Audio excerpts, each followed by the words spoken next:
Let me ask you something. Have you been watching what you eat? Skipping the candy, cutting back on soda, choosing healthier options at the grocery store, and yet your blood sugar numbers still aren't where you want them to be? If that sounds familiar, I want you to know something important. You are not doing it wrong. You have not failed.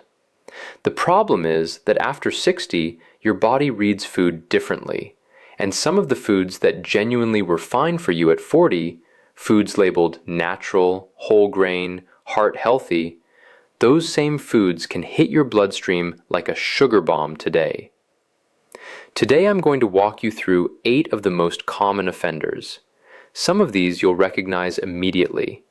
Others are going to surprise you, and I'll be honest, a few of them are foods that have been actively promoted as good choices for people your age. Stay with me through all 8, because the one that catches most of my patients off guard is coming up in just a few minutes. I'm Dr. Leonid Kim. Welcome back to Senior Health Review. Let's get into it. Before we go through the list, I want to give you just a minute of context, because understanding why this happens after 60 will make everything on this list make a lot more sense. Here's what's changed in your body, and this is not speculation, this is well-documented physiology. First, you've lost muscle mass. Even if you feel strong and active, most adults over 60 have lost a meaningful percentage of the skeletal muscle they had at 40. That matters for blood sugar because muscle is where most of your glucose goes after a meal. Less muscle means less capacity to absorb and clear glucose from your blood. So the same amount of carbohydrate now produces a higher, longer spike. Second, your pancreas is working harder with less precision. When you eat carbohydrates, your pancreas is supposed to release insulin quickly, what we call the first phase insulin response, to catch that glucose before it floods your bloodstream. After 60, that first response is slower and weaker. The insulin still comes, but it's late. And by the time it arrives, the damage to your glucose levels is already done. Third, low-grade chronic inflammation. This one often flies under the radar. As we age, most of us carry some level of systemic inflammation, not obvious, not painful, but present. And that inflammation directly impairs insulin sensitivity, meaning your cells don't respond as efficiently to the insulin that is released. The lock doesn't fit the key the way it used to. Put those 3 things together, less muscle, slower insulin response, and reduced insulin sensitivity, and you have a body that is genuinely more vulnerable to blood sugar swings. That's not weakness, that's biology. And once you understand it, the foods on this list stop being surprising. They start making perfect sense. All right, let's go through them. Food number 1, fruit juice. Fruit juice has one of the most powerful health halos in American food culture. Orange juice with breakfast, apple juice for energy, cranberry juice for your kidneys. I hear this from patients all the time. And here's what's true. The fruit those juices came from is nutritious, no argument there. But juicing fundamentally changes what you're consuming. When you eat a whole orange, you get the natural sugars, yes, but you also get the fiber, the pulp, the structural components that slow digestion and buffer how quickly that sugar enters your blood. Your gut has to do work to break it down. When you drink orange juice, that fiber is gone. You're essentially drinking liquid fructose and glucose with nothing to slow the absorption.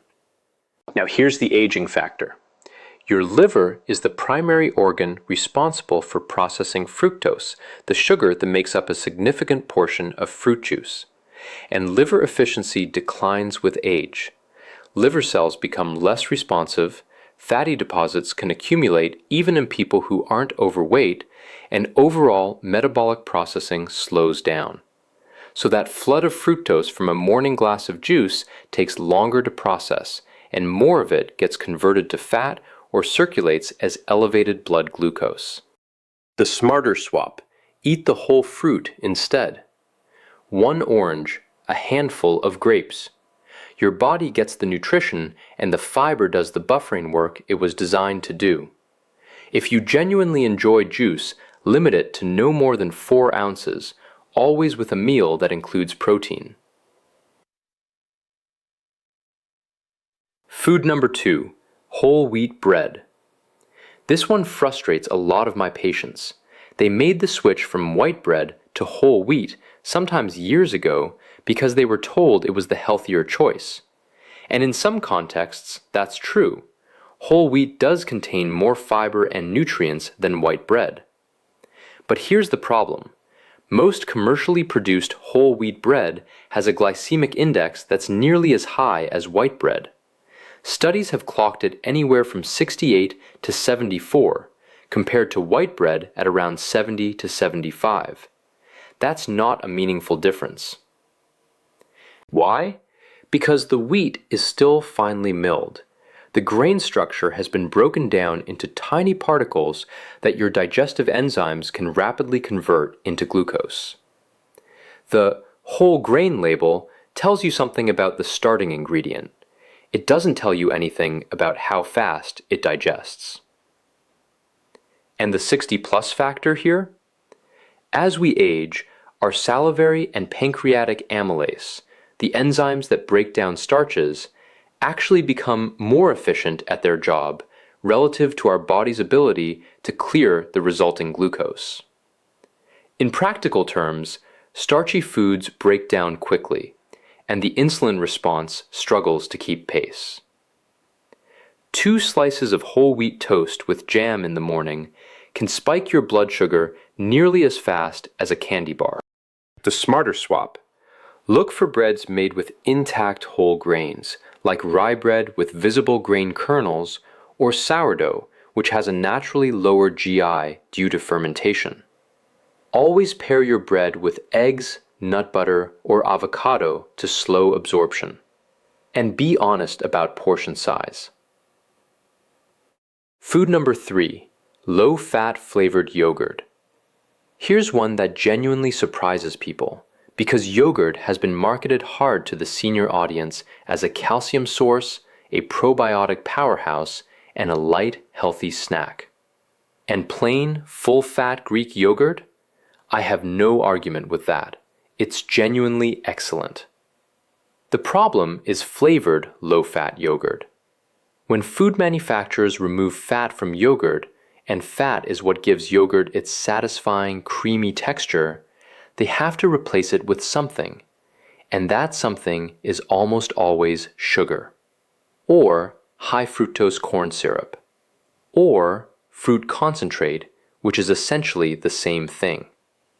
For reference, the American Heart Association recommends no more than 25 grams of added sugar per day for women. 1 cup of flavored yogurt can get you to that limit in a single sitting while you're congratulating yourself on choosing a healthy snack. Now, the aging angle here is particularly interesting. As we get older, the composition of our gut microbiome shifts, beneficial bacteria populations decline, and the gut lining becomes more permeable. This change actually affects how efficiently sugars are absorbed. In a younger gut, some sugars pass through more slowly. In an older gut, absorption can be faster and more complete, meaning the glucose from that sugary yogurt hits your bloodstream more aggressively than it once did. The smarter swap. Plain, full-fat Greek yogurt. Add your own flavor, a few fresh berries, a small drizzle of real honey, a handful of walnuts. You control the sugar, you keep the protein, and you get the actual probiotic benefit without the glycemic penalty. Food number 4, granola and granola bars. Granola feels wholesome. It looks wholesome. The packaging often features mountains and farms and golden morning light. I understand the appeal completely. But let's look at what's actually in a standard serving of granola. Rolled oats, which are a fast-digesting carbohydrate, honey or maple syrup, which are sugars with a mild health halo, dried fruit, raisins, cranberries, apricots, which are essentially concentrated sugar bombs with most of the water removed, and often some kind of oil and additional sweetener to hold it together and give it that appealing crunch. You're looking at a carbohydrate density that rivals a dessert. A typical half-cup serving of granola can contain 40 to 50 grams of carbohydrates and 12 to 15 grams of sugar. And let's be honest, most people aren't measuring half a cup. The aging factor here is portion perception. Satiety signals, the hormonal cues that tell your brain, "I'm full," become less reliable after 60. Hormones like leptin and cholecystokinin don't fire as sharply or as quickly as they once did. So you can eat significantly more before feeling satisfied, and by that time, the glycemic damage is done. Granola bars carry the same problem, compacted and portioned in a way that feels like a reasonable snack, but is metabolically closer to a cookie. The smarter swap: steel-cut oats, cooked, not instant, not pre-flavored. They have dramatically lower glycemic impact because the grain structure is largely intact. Top with cinnamon, which has modest blood sugar stabilizing properties, and a tablespoon of almond butter for protein and fat. Before I go on, I want to mention that food number 7 on this list is the one that catches most of my patients completely off guard. They made a specific dietary switch they were proud of, thinking they were doing the right thing for their blood sugar.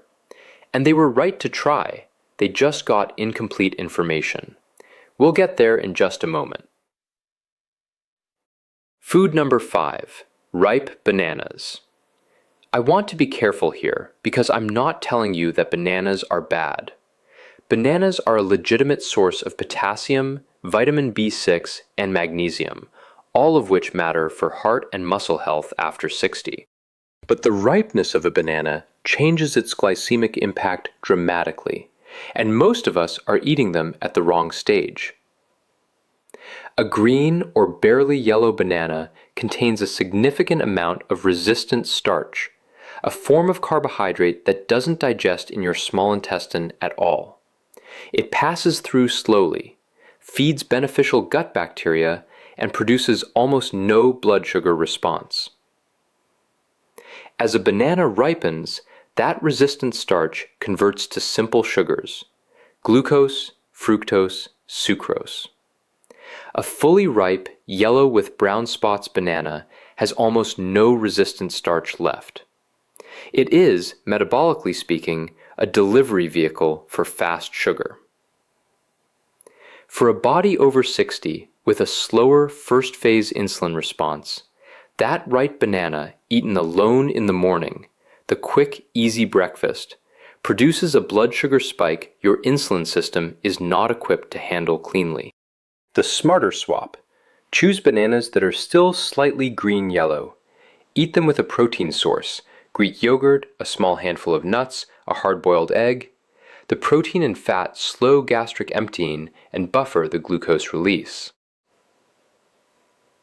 Food number 6, sports and electrolyte drinks. This one has been aggressively marketed to adults over 60, and I understand why it gets traction. Older adults are at higher risk for dehydration. Electrolyte balance genuinely matters. Potassium, sodium, magnesium all play critical roles in heart and muscle function. But most mainstream sports drinks achieve their palatability, that slightly sweet, easy-to-drink quality, through significant amounts of glucose. A standard 20-ounce bottle of a popular sports drink contains 34 grams of sugar. That's nearly the same as a can of regular soda. The marketing creates a perception that these are a healthy category of beverage, and they were originally designed for athletes burning through thousands of calories during prolonged, intense exercise. That is not the typical senior's morning walk or water aerobics class. For someone over 60 without intense activity, these drinks deliver a glucose load with no meaningful protein or fat to slow absorption. Your blood sugar responds accordingly. The smarter swap: Plain water with a pinch of sea salt and a squeeze of lemon covers most everyday hydration needs.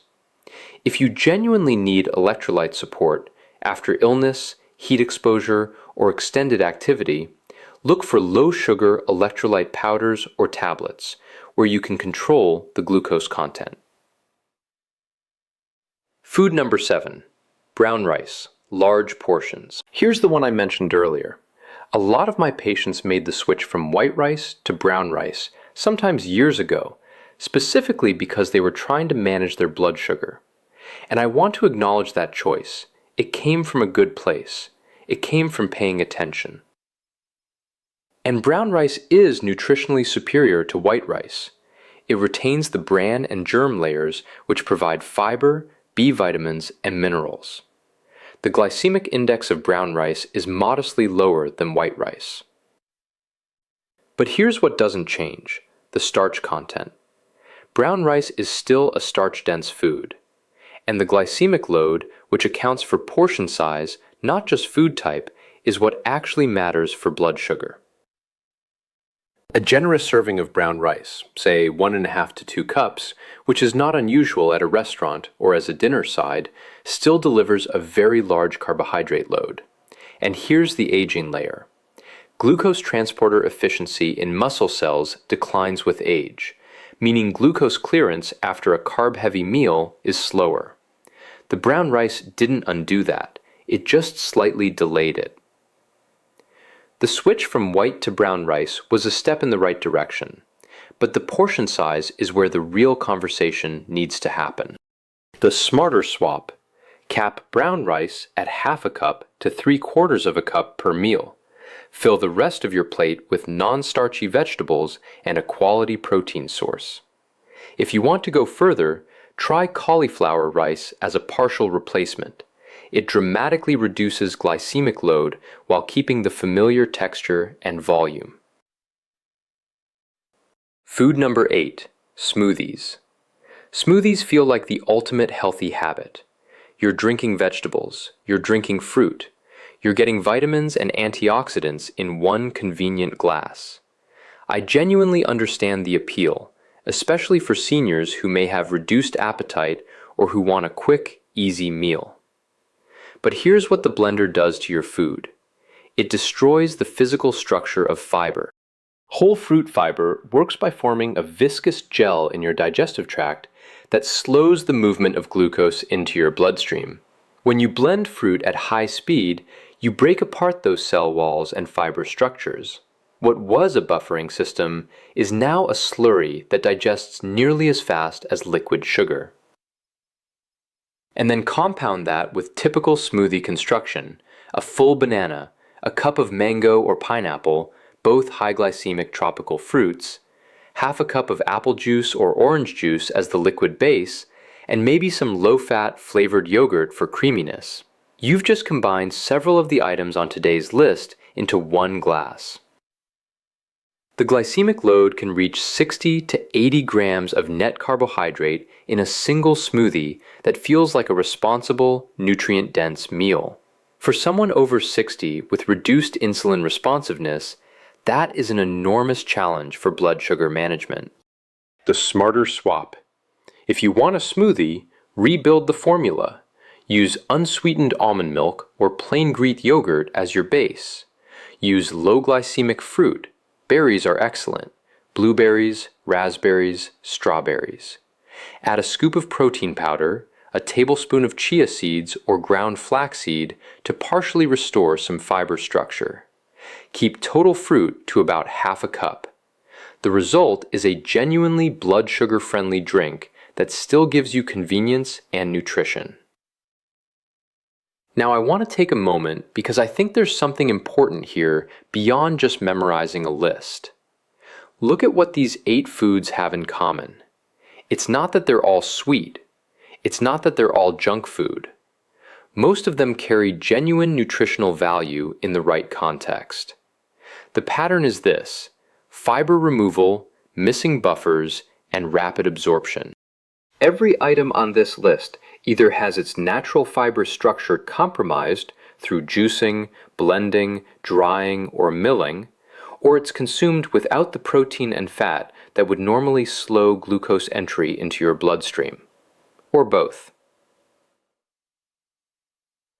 Your digestive system after 60 is not broken. It's actually, in some ways, more efficient at extracting glucose from food.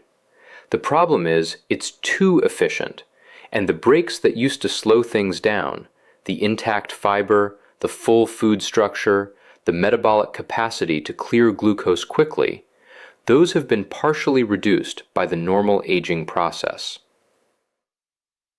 So when you eat foods that had those buffers removed, or you eat them in isolation without adding your own buffers, the result is a faster, higher blood sugar spike than your body can cleanly manage. Understanding that one pattern will help you evaluate any food, not just the 8 on today's list. A simple question to ask yourself before eating: is this food arriving at my bloodstream whole, or has something been removed that would have slowed it down? Alright, I don't want to leave you with just a list of foods to be anxious about. Let me give you 3 practical principles that will serve you well regardless of which specific foods are in front of you. Rule number 1. Never eat a carbohydrate alone. Anytime you're about to eat something from the carbohydrate category, fruit, bread, rice, a bowl of oatmeal, pair it with a protein or a healthy fat, a hard-boiled egg, a small handful of almonds, a tablespoon of almond butter, some sliced avocado. This combination slows gastric emptying and reduces the speed at which glucose enters your bloodstream. It doesn't eliminate the carbohydrate, it buffers it, and that buffering is exactly what your aging metabolism needs. Rule number 2. Choose structure over processing. Between 2 versions of the same food, always choose the one with more intact physical structure. Whole fruit over juice. Steel-cut oats over instant oatmeal. Intact grain bread over finely milled whole wheat. The closer a food is to how it grew, the more buffering structure it brings with it. Rule number 3. Take a walk after you eat. I know this sounds almost too simple to be real medicine, but the research on this is genuinely impressive. A 10 to 15 minute walk within 30 minutes of finishing a meal can reduce your post-meal blood sugar spike by 20 to 30%. Why? Because walking activates your leg muscles, your largest glucose-consuming tissue, and those muscles begin absorbing glucose from the bloodstream without requiring insulin to do it. It's one of the most effective blood sugar interventions available to us, and it costs nothing. You don't need to power walk. A comfortable stroll around the block is enough to meaningfully change what happens to your blood sugar after that meal. And I want to mention, I'm working on a companion video to this one. The 5 foods that have been shown to genuinely help lower blood sugar and improve insulin sensitivity after 60, naturally, without medication. We'll look at the real mechanisms, the research, and exactly how to incorporate them. I'll have that out for you very soon. Let me leave you with this. If you've been eating some of these foods, whole wheat toast, a morning smoothie, flavored yogurt, a banana with breakfast, you were not making bad choices. You were eating what the food industry told you was healthy, and you trusted that information. What you know now is that after 60, the body has different needs, different sensitivities, and different vulnerabilities. That knowledge isn't a reason to feel defeated, it's a reason to feel empowered, because now you can actually make the adjustments that will make a difference. Let's do a quick recap. The 8 foods we covered today. 1. Fruit juice. 2. Whole wheat bread. 3. Low-fat flavored yogurt. 4. Granola and granola bars. 5. Ripe bananas. 6. Sports and electrolyte drinks. 7. Brown rice in large portions. And 8. smoothies made with high glycemic fruits. If any of these surprised you, I'd genuinely love to know which one. Leave a comment below. Tell me which food you didn't expect to see on this list. I read those comments, and it helps me understand what's most useful to cover next. If this video helped you, please subscribe. We publish new content every week specifically for adults over 60, covering exactly the kind of age-specific health information that often gets glossed over in general advice. And share this with someone you care about, an adult child, a spouse, a friend who's been working hard to eat well and deserves to have the full picture. I'm Dr. Leonid Kim. Take good care of yourself, and I'll see you in the next one.